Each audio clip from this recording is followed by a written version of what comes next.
जिंदगी की अलमारी में आज कुछ खोया पाया, जो ढूंढने निकली तो दूर कहीं बड़े शहर में खूबसूरत शीशे की बनी बिल्डिंग में एक डेस्क पे उसे मैंने बैठा पाया। मैं उसके करीब गई और कहा, सुनो, वो जो तुम अपनी भाषा में कहा करते हो ना, क्या लैपटॉप, उस पर वो कुछ खिटपिट कर रहा था। उसने मेरी बातों को अनसुना किया। मैंने फिर भी एक दफा कहा, सुनो, कुछ बात करनी है। उसने मेरी ओर देखा, अपनी घड़ी देखी और मुस्कुराते हुए कहा कि सुनो, अभी वक्त नहीं है, टी ब्रेक, लंच ब्रेक या छुट्टी के बाद आना। छुट्टी के बाद आओ तो वक्त बहुत होगा। बेचारे समय के पाबंद। तभी कानों में गाने के गुनगुनाने की आवाज आई। मैं दूसरी ओर मुड़ी और उसके पास गई। गाने का शौक रखते हो या यूं ही गुनगुना लिया करते हो? उसने मेरी ओर देखा मानो मैंने उसके किसी पुराने गाँव को खुरेद दिया हो। उसकी उंगलियां लैपटॉप पे काम करते करते थम सी गई। उसने मेरी ओर देखा और बड़े प्यार से कहा कि शौक था? हाँ, शौक था। मैं अपने स्कूल और कॉलेज टाइम में बड़ा अच्छा बेस्ट सिंगर हुआ करता था, पर अब क्या? उसने मुस्कुरा के कहा, अब जिम्मेदारियां। उफ, एक समय का पाबंद और दूसरे के कंधों पे चढ़ी हुई हैं जिम्मेदारियां। नजरें उठाई दूर तलक, चारों तरफ बस बच्चे ही बैठे थे। बस फर्क इतना था कि अब वो सभी बच्चे बड़े हो चुके थे। अब उनके हाथों में किताबें नहीं, लैपटॉप्स थमा दी गई थी। अब उनके कंधों पर किताबों से भरा बस्ता नहीं, उनके कंधों पे बस अब घर की जिम्मेदारियां थमा दी गई। अब उन्हें होमवर्क नहीं, टास्क असाइन किए जाते हैं। अब उन्हें अपने बर्थडेज, दोस्तों के बर्थडेज, घर की एनिवर्सरी, फैमिली की ट्रिप्स याद नहीं रहती। अब उसे याद रहता है तो महीने का monthly targets, sales department, office की एनिवर्सरी या फिर बॉस का बर्थडे, मैनेजर का बर्थडे, एचआर को कैसे इंप्रेस करे एंड ऑल। सभी कितने कंफ्यूज है।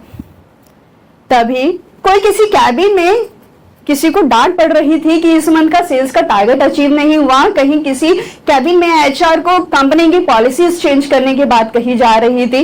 कहीं कोई इंटरव्यू लाइन में बैठा हुआ ये दुआएं कर रहा था कि मेरी उस कंपनी में ज्वाइनिंग हो जाए, तो कहीं बैठा हुआ वहां कोई बंदा अपना नोटिस पीरियड खुशी खुशी सर्व कर रहा था वहां से जाने के लिए।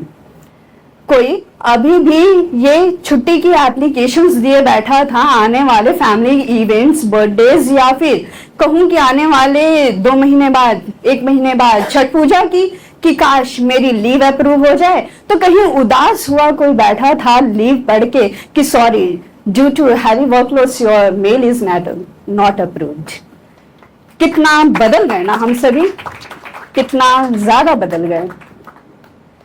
अब किसी को किसी की फिक्र कहाँ रहती है। अब खुद की ही खुशियां कहाँ किसी को पसंद आती हैं। सभी बस अब व्यस्त हुए पड़े हैं। सुबह उठना, ऑफिस जाना, ऑफिस से घर आना और हो सका मुमकिन तो 2-4 आने वाली छुट्टियों का इंतजार करना। अब उन्हें इंतजार नहीं रहता किसी भी चीज का। अब उन्हें इंतजार नहीं रहता खुद की खुशियों का। अब वो सब भूल चुके हैं शायद जिंदगी की ये भागदौड़, या कहें कि अपने ही खुशियों को ढूंढने में। अब वो सभी बच्चे कुछ ज्यादा ही बड़े हो चुके हैं।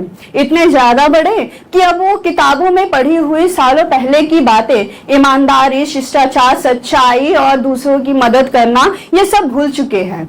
यूं मानो कि बीएससी और बीकॉम वाले भी बीए वालों को यूं ही बदनाम किए बैठे हैं, क्योंकि कॉर्पोरेट सेक्टर में ऑफिस पॉलिटिक्स ये भी जम के ही खेलते हैं। तुम खुद को अच्छा बताते हो और दूसरों को बुरा बताते हो, तो दूसरा अच्छा और तुम बुरे कैसे हो जाते हो। हर किसी की कहानी में हर किरदार खूबसूरत हुआ बैठा है। तुम किसकी कहानी में खूबसूरत किरदार हो, कभी खुद से सवाल करते हो? कभी पूछो जरा खुद से कि क्या तुम जो दूसरों को कहा करते हो कि उफ, मुझ पे ज्यादा जिम्मेदारियां हैं और वो ऐश कर रहा है या कर रही है, काश मैं भी यूं ही घूमूं फिरूं और मस्ती करूं। जानते हो हम सभी कितना बदल गए हैं। वो बच्चे अब इतने बड़े हो गए हैं। मैं वहां से वापस आई। जिंदगी की अलमारी जो खोया था, जिसमें कुछ ढूंढ रही थी, उसे बंद किया। मेरे ही प्रतिबिंब ने मुझसे कहा कि ले आई अपना बचपन ढूंढ के।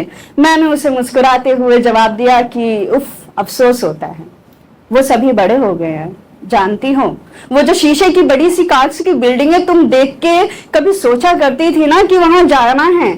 उसके अंदर एक अलग ही उथल पुथल और चहल मची हुई है। उस चहल उस तूफान में सब खो चुके हैं।